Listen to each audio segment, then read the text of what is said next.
হবে বিচার এক একজনের জন্য এক এক রকম হবে না। সাধারণ একজন মানুষ অপরাধ করলে ওই নির্দিষ্ট অপরাধের জন্য বিচার করে তার যে শাস্তি হবে, দেশের প্রেসিডেন্ট প্রধানমন্ত্রী একই অপরাধ করলে তাদেরকে ছাড় দিয়ে কথা বলা হবে, একইভাবে তাদেরকে বিচারের আওতায় আনা হবে, আসতে সেই দিনই ন্যায় বিচার কায়েম হবে ইনশাআল্লাহ। অপরাধে কারো কোনো দায় মুক্তি নেই। অপরাধ করেছে, অপরাধীকে শাস্তি পেতে হবে।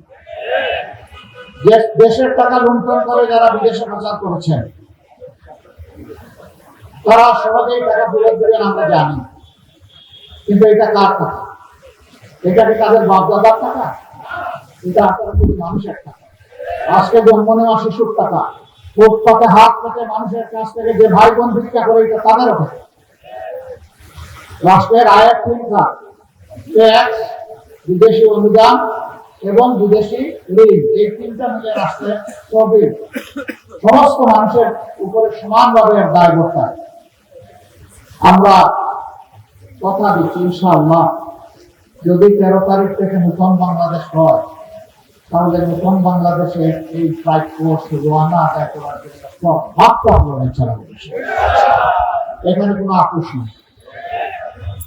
আমাদের বার্তা স্পষ্ট, এনাফ ইজ এনাফ, যা হয়েছে যথেষ্ট হয়েছে।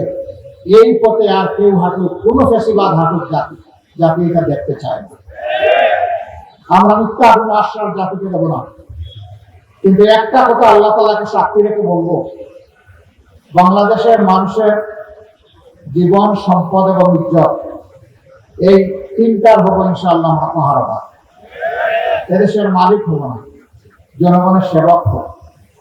আর প্রতি বছর জনপ্রতিনিধিরা তাদের পারিবারিক সদস্যদের সহ জাতির সামনে তাদের সম্পদ বিবরণী পেশ করতে বাধ্য হবে। আমরা দেখি কার শ্বশুর বাড়িতে সম্পদ বলে সোনা বলে একটু দেখতে চাই। 5.5 বছর বিদ্যুতের জুলি গলায় নিয়ে অনেকে যাত্রা শুরু করেছিল রাজনীতিতে, পরে তারা হচ্ছে হাজার হাজার কোটি টাকার মালিক, এবং নিজের বাপের বাড়ি যতটা ধনী শ্বশুর বাড়িতে বানাইছে তার চেয়ে বেশি।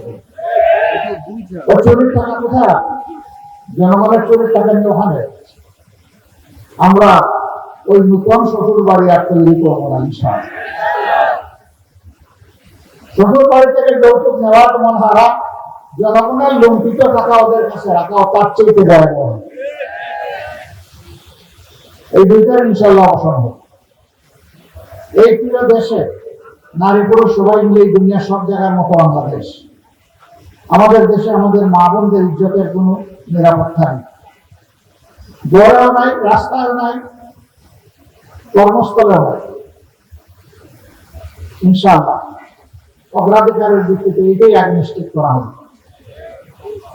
যে জাতি তাদের মাদেরকে সম্মান করতে জানে সেই জাতিকে আল্লাহ তাআলা সম্মান বাড়িয়ে দেন।